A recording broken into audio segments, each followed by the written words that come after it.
Sementara itu pemirsa, suasana H+3 Idul Fitri 1444 Hijriah, arus lalu lintas di Jalan Lintas Tengah Sumatera, Palembang, Lubuk Linggau juga terpantau lancar dan juga lenggang.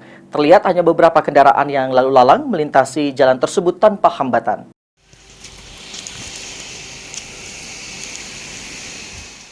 H+3 Idul Fitri 1444 Hijriah, suasana arus lalu lintas di Jalan Lintas Tengah Sumatera Betung, Lubuk Linggau, tepatnya di Kecamatan Lais, Musi Banyuasin terpantau lenggang dan juga lancar.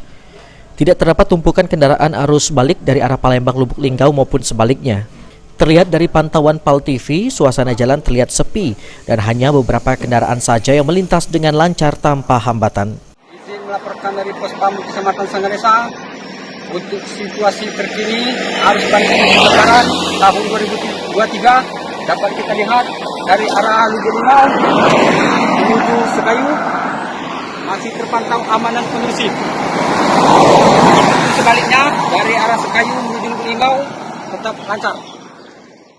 Sementara itu di titik pos PAM Sangadesa, Musi Banyuasin yang berbatasan dengan Kabupaten Musirawas, arus lalu lintas di sana juga terpantau lancar dan juga lenggang dari kendaraan arus balik Lebaran.